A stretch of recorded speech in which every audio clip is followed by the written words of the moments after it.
আবু বকর যেই বংশের, আবু জাহেল সেই বংশের, হ্যাঁ একই বংশের কুরাইশ। ওমর যেই বংশের, আবু লাহাব সেই বংশের, একই বংশের মানুষ, এরা দুজনই কুরাইশ। মালিকের পছন্দ হইছে, আবু বকরকে নিছে। মালিকের পছন্দ হয় নাই, আবু জাহেলকে। আল্লাহর পছন্দ হইছে, ওমরকে নিছে। আল্লাহর পছন্দ হয় নাই, আবু লাহাবকে। কার ফয়সালা এটা? নবীজির আপন চাচা আবু তালেব, নবীজিরই আপন চাচা আব্বাস, হযরতে আব্বাস, উনিও নবীজির চাচা। হযরতে আব্বাস যেমন চাচা, আবু তালেবও নবীজির চাচা। আবু তালেব নবী সাল্লাল্লাহু আলাইহি সাল্লামের মৃত্যু পর্যন্ত, আবু তালেবের মৃত্যু পর্যন্ত একদিনও নবীজির কোনো বিরোধিতা করেন। কথাটা বুঝেন, আমি বলি, কোনো বিরোধিতা করে না। 38 বছর নবীজির সেবা করছে আবু তালেব, 38 বছর। নবীজি সাল্লাল্লাহু আলাইহি সাল্লামের বয়স যখন 12, তখন নবীজির দাদা আব্দুল মুত্তালিব ইন্তেকাল করছে। তো মৃত্যুর সময় নবী সাল্লাল্লাহু আলাইহি সাল্লামকে আবু তালেবের হাতে তুলে দিছে, বলছে আমার নাতি বাবা হারা। নবীজি সাল্লাল্লাহু আলাইহি সাল্লামের আব্বা জান তো ইন্তেকাল করছে, তো এই ফুতের কাছে দিয়ে গেছে নাতি আবু তালেব। তো এই 12 বছর বয়স থেকে আমাদের নবী সাল্লাল্লাহু আলাইহি সাল্লামের বয়স যখন 50 বরাবর, তখন আবু তালেবের ইন্তেকাল হয়েছে। তাইলে কত বছর? 12 থেকে 50, 38 বছর। 38 বছর একটা। এই 38 বছর নবীজির খেদমত করছে আবু তালেব, আদর সোহাগ করছে তিনি। নবী সাল্লাল্লাহু আলাইহি সাল্লামের সমস্ত দিকে নজর রাখছে। হযরতে আব্বাস রাদিয়াল্লাহু তাআলা আনহু মক্কার 13 বছর, মক্কায় যে নবুয়তের দাওয়াত দিছে, 13 বছর নবীজির এই চাচা আব্বাস নবীজির বিরুদ্ধেই ছিল, ইসলাম গ্রহণ করে নাই। মদিনায় যাওয়ার পরে বদরের যুদ্ধেও উনি নবী সাল্লাল্লাহু আলাইহি সাল্লামের বিরুদ্ধে যুদ্ধ করার জন্য আসছে আব্বাস। বদরের যুদ্ধে উনি বন্দী হইছে, এই 70 জন বন্দীর মধ্যে উনি একজন বন্দী। এইভাবে এত লম্বা সময় যিনি ছিল, উল্টা আল্লাহর ইচ্ছা হইছে, আল্লাহ আব্বাসকে কালেমা দিছে, ঈমান দিছে, কিন্তু 38 বছর যে সেবা করছে আবু তালেব, উনি বেঈমান হয়েই মারা গেছে। এখন এটার কি ব্যাখ্যা? এটা আমনে আমার কি সিদ্ধান্ত? এখানে আপনি আমি এখানে কোনো মতামত পেশ করার অধিকার আছে না? কথা বলেন না। আপনি আল্লাহর লগে কইতে পারবেন নি যে আল্লাহ আপনি এটা কি করলেন? বুঝেন নি? আপনি বলেন। আবু তালেব 38 বছর খেদমত করলো, আল্লাহ তাকে ঈমান দিল না। আর ওমর তরবারি নিয়ে হত্যা করতে রওনা দিছে, আল্লাহ কো আমি এর ঈমান দিই। ওমা কি এটা কত আল্লাহ বল হয় এটাই কথা। আমি বলছি যে এটাই। সেদিন ওমর যেদিন ঈমান আনছে, সেদিন ওমর কি ঈমান আনতে রওনা দিছিল? নবীজির কমপক্ষে জিগাইবারও তো ইচ্ছা ছিল না। এত কথা ছিল, তোমরা কাবা শরীফের সামনে দাঁড়াও, আমি কল্লাটা আনতেছি, এই কথা ছিল না? মক্কার কুরাইশদেরকে দাঁড় করাই রাখছে। আল্লাহ বলছে আমার মন চাইছে আমি এই অবস্থাতে হেদায়েত দেব। সুবহানাল্লাহ। মালিকের ইচ্ছা হইছে, আস্তে আস্তে মালিকের ইচ্ছা হইছে, তো আল্লাহ তাআলা হেদায়েত দিছে। আল্লাহ চাইছে আব্বা, মালিক হেদায়েত দিছে। তাহলে আমার বলার উদ্দেশ্য হলো, পরিবর্তন আল্লাহর হাতে। পরিবর্তন কার হাতে? আল্লাহর হাতে। আল্লাহর হাতে। জীবন আল্লাহর হাতে, হায়াত আল্লাহর হাতে, মৃত্যু আল্লাহর হাতে।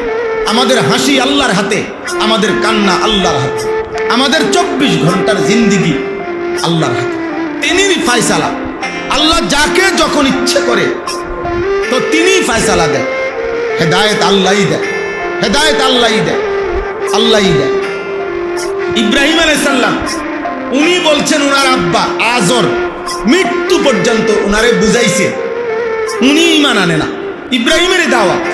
আবার এই ইব্রাহিম আলাইহিস সালাম মাত্র 12 বছর হয় নাই, 11 থেকে 12 বছর বয়সী উনার ছেলে ইসমাইল, এই বয়সে উনারে বলছে, তোমারে আমি স্বপ্নে দেখছি আল্লাহর হুকুমে জবাই করতেছি, ছেলে বলছে এক কথায়, আব্বা আপনি এক্ষুনি আমার আল্লাহর হুকুম পালন করেন, আমি রাজি। 11 বছর বয়সের বাচ্চা ইব্রাহিমের কথায় আল্লাহ চিনে, আবার বাপে এই ইব্রাহিমের হাতে বাপে কালেমা পড়ে না। বিষয়টা কি? বিষয়টা কি? আল্লাহর ইচ্ছা। মূলত কার ইচ্ছা বলেন? আল্লাহর ইচ্ছা, আল্লাহর ইচ্ছা, আল্লাহ তাআলার ইচ্ছা। নবী সাল্লাল্লাহু আলাইহি সাল্লামের হাতে ওনার কোনো চাচা কালেমা পড়ছে? কোনো চাচা কি পড়ে নাই? কালেমা পড়ে না। কুরাইশ বংশের কোন লোক কালেমা পড়ছে? কোন লোক কালেমা পড়ে না। এজন্য ছেলেদেরকে বলি, আব্বা তোমরা কেউ মনে করো না আমরা হুজুররা ইসলাম, মসজিদ, মাদ্রাসা, কোরআন, আল্লাহর দ্বীন তোমাদের কারো মুখাপেক্ষী, কারো মুখা। তুমি যদি ল্যাংটা হইও নাচো অসুবিধা হইতো না। তোমার মতো আমার মতো 2-4 পাগল ছাগলের জন্য ইসলাম আটকায় না, আটকায় নাই। তোমার মতো আমার মতো নাফরমানরা না নিল ইসলামের বিজয় হবে।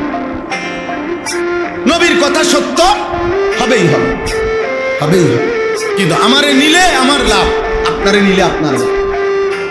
হাদিসের মধ্যে কথা স্পষ্ট আছে, হাদিসের কুদসির মধ্যে আছে, আল্লাহ তাআলা বলছেন, লাউ আন্না আউওয়ালাকুম ওয়া আখিরাকুম ওয়া ইনসাকুম ওয়া জিন্নাকুম কানু আলা আতকা কলবি রাজুলিন ওয়াহিদিন মা যাদা ফি মুলকিহি শাইআন। আল্লাহ বলে, হে আমার বান্দাগণ, তোমাদের প্রথম ব্যক্তি থেকে শেষ ব্যক্তি, তোমাদের জিন এবং তোমাদের মানুষ, সমস্ত জিন, সমস্ত মানুষ, পৃথিবীর প্রথম জিন থেকে শেষ জিন, পৃথিবীর প্রথম মানুষ থেকে শেষ মানুষটাও যদি সকলেই যদি সর্বশ্রেষ্ঠ মুত্তাকি আল্লাহওয়ালা সর্বোচ্চ বুজুর্গ যদি সকলেই হয়, আল্লাহ তাআলা বলে, খোদার কসম বান্দা আমার রাজত্বে, আমার মর্যাদায় এক বিন্দুও বাড়বে না, আমি যেমন আছি তেমন। এরপরের হাদিসের দ্বিতীয় অংশ আবার আল্লাহ বলছে, লাউ আন্না আউওয়ালাকুম ওয়া আখিরাকুম ওয়া ইনসাকুম ওয়া জিন্নাকুম কানু আলা আফজার কলবি রাজুলিন ওয়াহিদিন মিনকুম মা নাকাসা মিন মুলকিহি ফি মুলকিহি শাইআন। যদি তোমাদের প্রথম মানুষ, শেষ মানুষ, প্রথম জিন, শেষ জিন সকলেই যদি এই পৃথিবীর সর্বনিকৃষ্ট বেঈমান, নাফরমান, সবচেয়ে বড় বেঈমানের মতো যদি সকলেই হয়ে যায়, আল্লাহ বলে, বান্দা আমার রাজত্ব, আমার শ্রেষ্ঠত্বে এক জাররাও কমবে না। মা নাকাসা, ওদিকে বলছে মা জাদা। সবাই জুনায়েদ বাগদাদি, আব্দুল কাদের জিলানী হইল, আমি আল্লাহর মর্যাদা বাড়বে না। সবাই ফেরাউন নমরুদ হইল, আমি আল্লাহর মর্যাদা,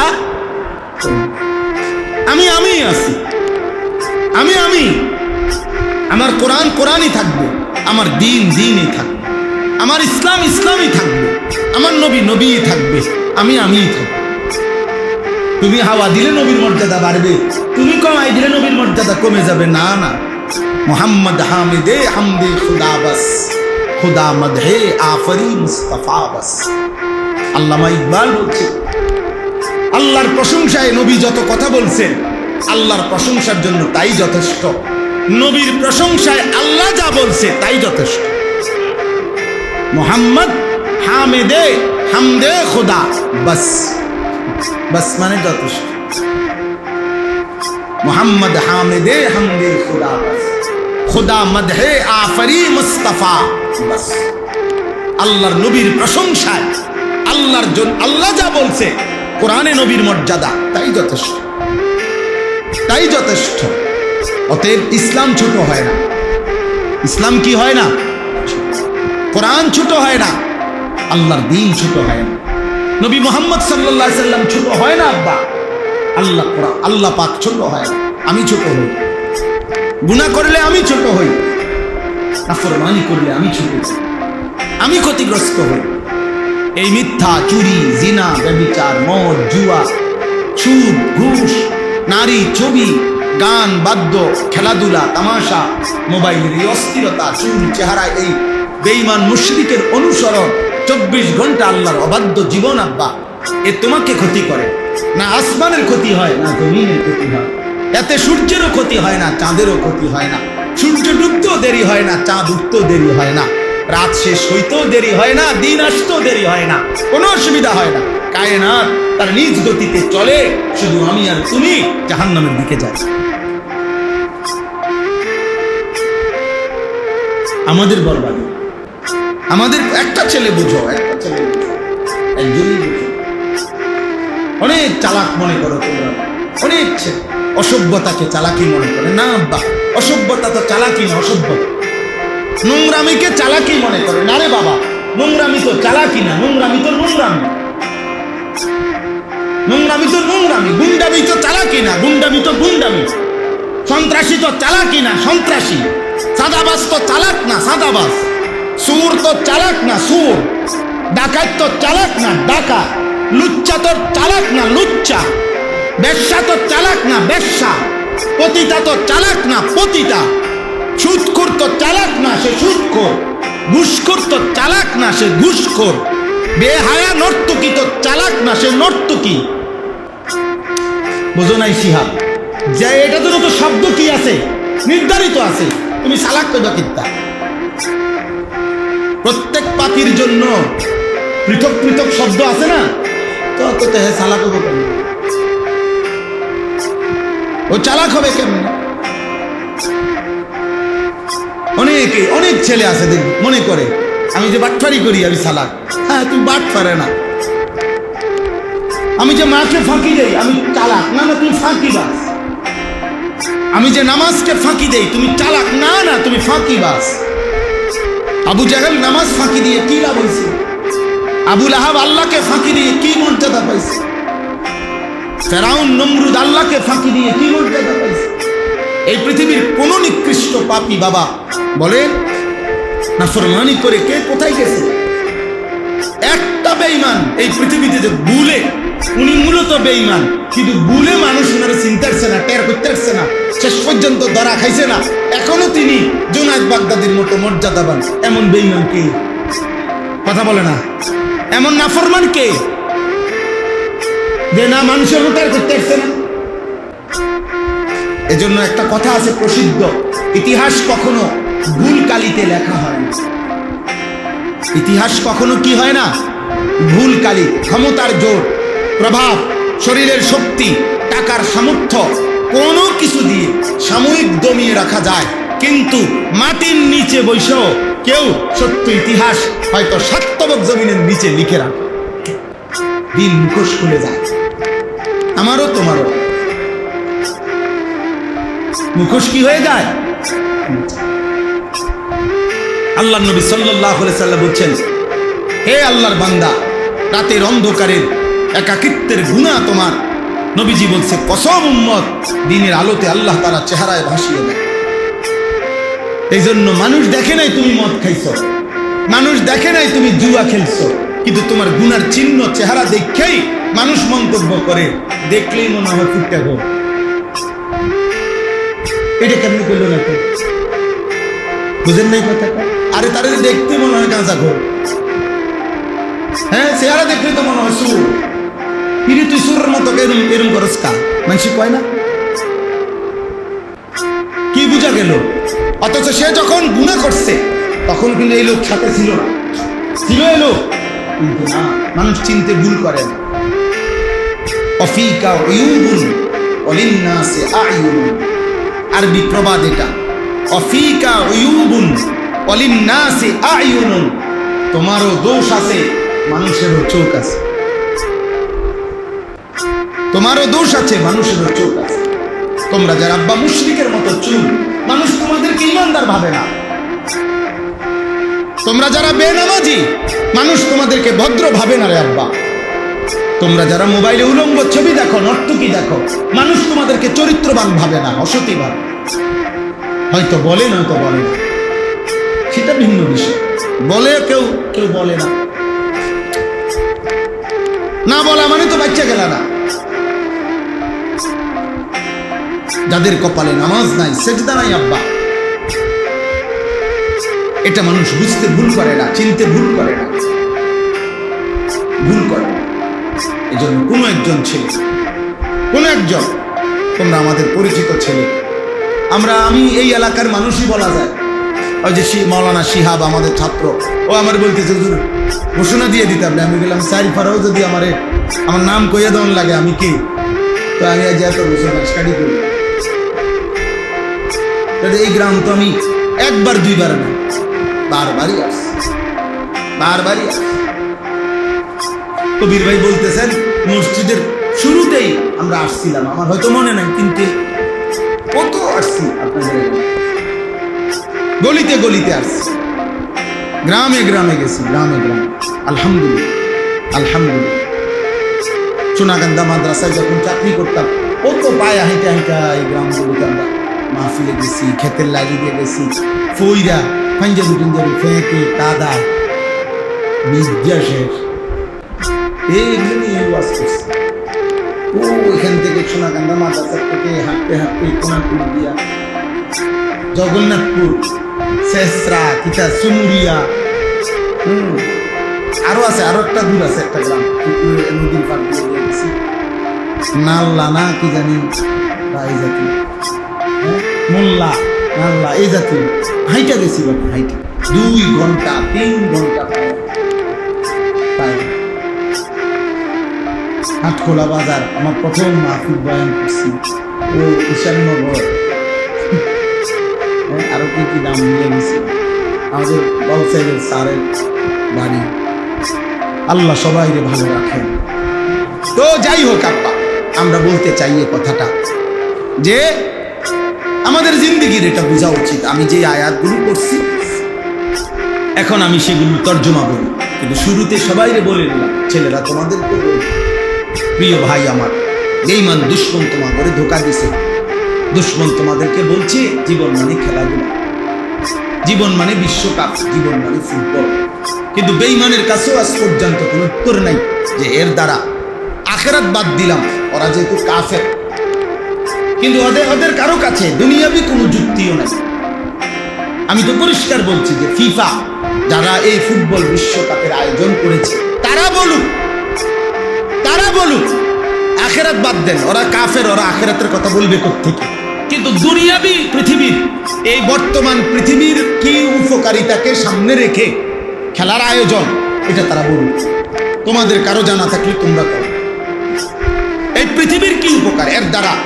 এই যে 1.5 মাস ব্যাপী বিশ্বকাপ ফুটবল খেলা হবে, এর দ্বারা পৃথিবীর উন্নতি কি হবে? মানবতার কি সমস্যার সমাধান হবে? পৃথিবীতে কি যুদ্ধ বন্ধ হয়ে যাবে? পৃথিবীতে খুন, ধর্ষণ, নারী নির্যাতন বন্ধ হয়ে যাবে? বলেন, তাহলে পৃথিবীতে হত্যা, খুন, রাহাজানি, দুর্নীতি বন্ধ হয়ে যাবে? পৃথিবীর কি উন্নতি, মানবতার কি উন্নতি? এর মানে একটা কারণ বলুক, একটা বেঈমানে বলুক ওরা যে পৃথিবীর কি উন্নতিকে সামনে রেখে। একটা মানুষ যদি বলে যে আমি মাটি কাটতেছি কি লেখা, বলে ভাই আমি ওখানে একটা ছোট গর্ত হয়ে গেছে রাস্তা, আমি মাটিটা দিয়ে ফুরিয়ে দিব, তত একটা উদ্দেশ্য আছে মাটি কাটা। 10 টাকার বুট খাওয়ার তো একটা উপকারিতা আছে, এটার উপকারিতা সব পত্রিকা আসছে, অনলাইন মিডিয়াতে আসছে খবর। আমেরিকা, মেক্সিকো, কানাডা, যে 3 জায়গায় ফুটবল খেলার আয়োজন, নাউজুবিল্লাহ, বলতো লজ্জা ভাই, শুধু বুঝার জন্য বলতেছি। 3 জায়গাতে বর্তমান যেখানে ফুটবল বিশ্বকাপ খেলার আয়োজন, সেখানে সবচেয়ে বেশি চাহিদা যে সমস্ত নারী যৌনকর্মী যারা তাদের দেহ বিক্রি করবে, তাদের রেট, তাদের দাম, তাদের মূল্যায়ন সবচেয়ে বেশি সেখানে। এটা মিডিয়ার খবর, সবচেয়ে বেশি। তার মানে জিনার আড্ডা হবে। একদিকে খেলবে মাঠে, আরেকদিকে নেশা, জুয়ার আড্ডা, নেশার আড্ডা, নারীর আড্ডা, এই মিলে খেলা। কোটি কোটি টাকা অনলাইনে জুয়া হলো এই খেলোয়াড়ের নামে, এই দলের নামে, বোঝানো কথা, এই ম্যাচের নামে। অথচ আর্জেন্টিনার খেলোয়াড় চিনেও না, ব্রাজিলের খেলোয়াড় চিনেও না, ওরা জানেও না, আমাদের পরিচয় জানে না। আমাদের যেই যুবক 24 ঘন্টা রাত্র দিন তার জন্য মাতলামি করতেছে, এই মাতালের খবর ওই মাতালে জানে না, ও চিনেও না। এখানে মারামারি করে 50 জন আহত হয়েছে বাংলাদেশে।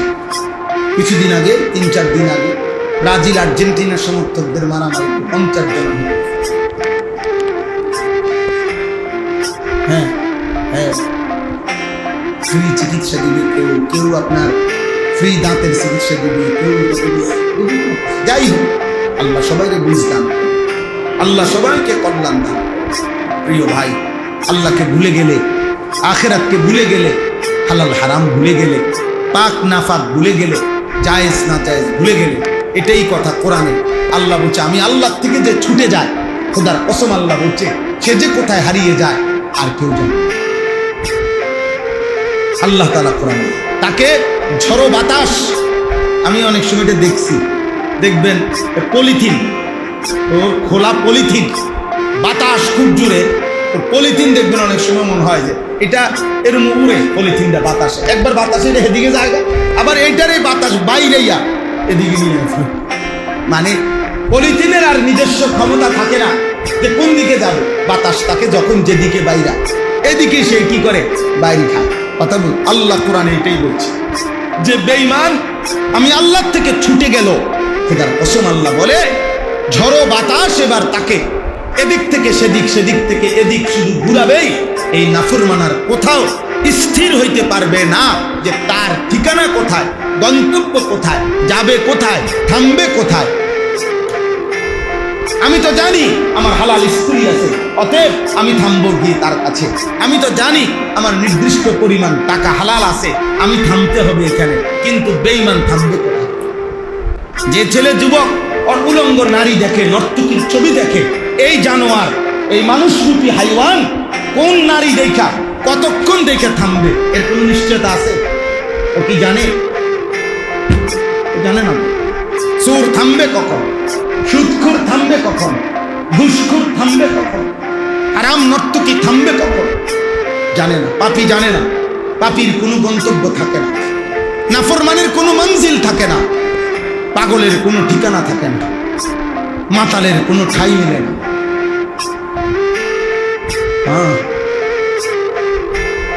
তোমরা যারা মনে রাখো তোমরা মুসলমান, দুশ্মন তোমাদেরকে ঘুরে বেড়াইয়া একদিন তোমাদেরকে ফেলেই দিবে, টেনে নিবে না কোনোদিন। সুখের দুঃখের বিপদের কোনো মুহূর্তে টেনে নিবে না। আজকে পর্যন্ত পৃথিবীতে এই পর্যন্ত ফিলিস্তিন সমস্যার কোনো সমাধান কোনো বেঈমান দেয় না। রোহিঙ্গা সমস্যার কোনো সমাধান করে না, কাশ্মীর সমস্যার সমাধান করে না। অথচ পৃথিবীর অসংখ্য ইহুদি খ্রিস্টানদের ছোট ছোট অঞ্চল আলাদা আলাদা করে দিচ্ছে, সুদান আলাদা করে দিচ্ছে, ভিয়েতনাম আলাদা করে দিচ্ছে, কত কিছু আলাদা করে দিচ্ছে। যেখানে এই খ্রিস্টান কোন অঞ্চলের কিছু মানুষ বিদ্রোহ করছে, ওদের একটা সমাধান করে দিচ্ছে। মুসলমানের সমাধান হয়, মুসলমানের সমাধান হয়। আমরা মুসলমান, পরিচয় লুকাইয়াও পারতেন না, চুল দিয়া, চেহারা দিয়া, প্যান্ট হাফ প্যান্ট পইরা খাড়াইয়া মুততেও আপনি পরিচয় লুকাইতে পারতেন না কেউ, ছেলেদেরকে বললাম। কারণ তোমার অজান্তেই তোমার জন্ম নিবন্ধন সনদে ওরা জানিয়ে নিছে তোমার ধর্ম ইসলাম। ওরা এটা কি করে রাখছে? এটা অনলাইনে আছে না, সমস্ত প্রতিটা তথ্য আমাদের কোথায় আছে? অনলাইনে আছে। প্রত্যেক পাসপোর্টে আমার তথ্য আছে, আমি ধর্ম ইসলাম। আমার জন্ম নিবন্ধন সনদে, আমার টিকা কার্ডে লেখা আছে আমার ধর্ম ইসলাম। তাহলে আর এগুলো সব অনলাইনে আছে। আর অনলাইন মানে সারা পৃথিবী ঘুরতেছে, এটা সারা পৃথিবী ব্যাপী। অতএব কেউ লুকাইবার আর সুযোগ নেই যে আমি মুসলমান না, এই কথা বলার কোনো সুযোগ নাই, লুকাইবার সিস্টেম নাই। অতএব সমাধান এটাই, যেহেতু আমি লুকাইবার উপায় নাই, তাহলে আমি আমার ধর্ম মাইনা প্রয়োজনে মরে যাই, আমি আমার আল্লাহকে মাইনা প্রয়োজনে আমি মরে যাই, অসুবিধা। আমার সমস্যা কি? ফালাস্তু উবালি হিনা উক্তালু মুসলিমান আলা আইয়ি শিক্কিন কানা লিল্লাহি মাসরাই। নবীজির সাহাবী খুবাইব ইবনে আদি একজন সাহাবী, মক্কার কাফেররা ওনাকে ফাঁসিতে ঝুলাইছিল। ফাঁসিতে ঝুলাইবার পূর্ব মুহূর্তে মক্কার নেতা আবু সুফিয়ান ওনাকে জিজ্ঞেস করছিলেন, হে মুহাম্মদের সাহাবী খুবাইব, মৃত্যুর পূর্বে ফাঁসির মুহূর্তে তোমার শেষ তামান্না কি, শেষ ইচ্ছা কি? উনি বলছে শেষবারের মতো 2 রাকাত নামাজ পড়তে চাই। তো ওনার রশি খুলে দিছে, উনি 2 রাকাত নামাজ পড়ছে, 2 হাত তুলে আল্লাহর কাছে মুনাজাত করছে, আয় আল্লাহ, আজ আমার আর কোনো পরোয়া নাই, আমি আপনার আনুগত্য দিয়ে মরতেছি, আপনার সেজদা দিছি না, ফালাস্তু উবালি, এখন আর আমি কোনো পরোয়া করি না। এই না উক্তালু মুসলিমান, যখন আমি শহীদ হতে যাচ্ছি, আত্মসমর্পণ ইসলাম অবস্থায় আপনার আনুগত্য। আলা আইয়ি শিক্কিন কানা লিল্লাহি মাসরাই, এবার দুশমন আমারে টাইনা সিরা ফাইরাও যদি ফেলে, যেখানে মন চায় আমার কোনো অসুবিধা নাই, আমি আপনাকে সেজদা দিচ্ছি। মানে ওখানে আছে একটা কথা যে ওনারে বলছিল মক্কার কাফেররা যে তোকে মাইরা ফাঁসি দিয়া তোর শরীরের চামড়া ছিঁড়া টুকরা টুকরা করে ফেলাই দেন। তিনি ওই কথার জবাবে এই কথাটা বলছে যে আমি যেহেতু আল্লাহ আপনাকে সেজদা দিচ্ছি, আলা আইয়ি শিক্কিন কানা লিল্লাহি মাসরাই, এবার যেদিকেই যা ইচ্ছে আমার লাশকে নিয়ে করা হোক, ছিঁড়া ফেলুক, টুকরা করে ফেলুক, আমারে পশ্চিম দিক হোক, পূর্ব দিকে হোক, উত্তর দিকে হোক, দক্ষিণ দিকে হোক, যেখানেই ছুঁড়ে মারুক, কোনো অসুবিধা নাই মাওলা, আমি তো আপনাকে সেজদা দিয়ে মরছি। এরপরে তিনি বলছেন, হাদিসে আছে হযরত খুবাইব আর দ্বিতীয় আরেকটা দোয়া করছে, আল্লাহ আপনার কাছে আমার তামান্না, আমি আমার নবীর ভালোবাসা নিয়ে আল্লাহর দ্বীনের জন্য মরতে যাচ্ছি, শহীদ হচ্ছি। আমি এখন মক্কায়, নবী তখন মদিনায়, আল্লাহ নবী সাল্লাল্লাহু আলাইহি সাল্লাম তখন মদিনায় ছিলেন, হিজরতের পরের ঘটনা এটা। পরে উনি বলছে আমার একটাই তামান্না, এখান থেকে আমার এই হঠাৎ আমার যে ফাঁসি দিচ্ছে এই পুরা দৃশ্যটা আল্লাহ আপনার কুদরতে আপনি আপনার বন্ধুকে মদিনায় বৈশা আমার নবীকে দেখাইবার ব্যবস্থা করেন, উনি যেন দেন। এটা কি সব কিতাবে আছে।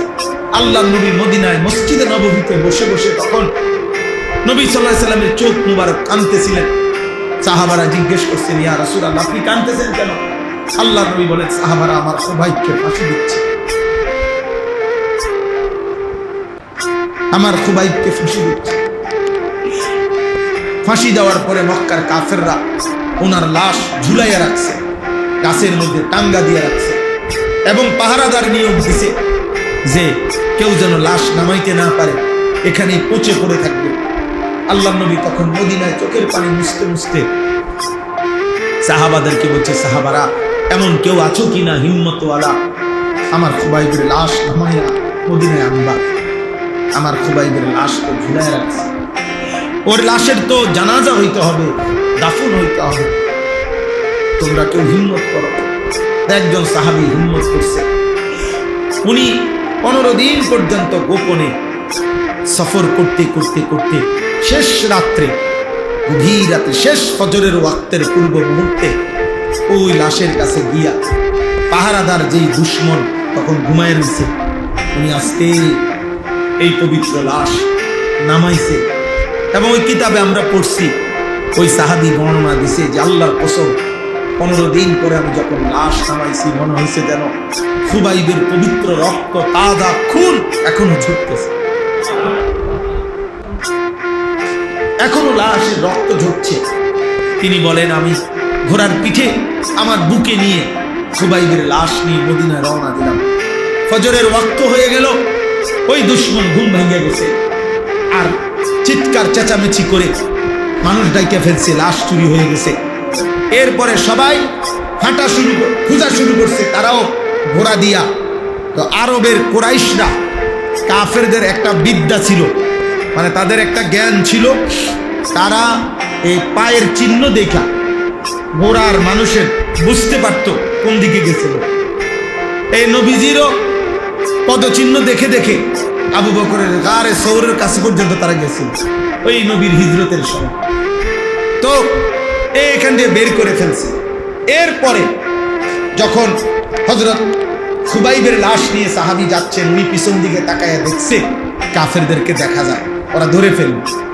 এই কথা স্পষ্ট আমরা কিতাবে পড়ছি।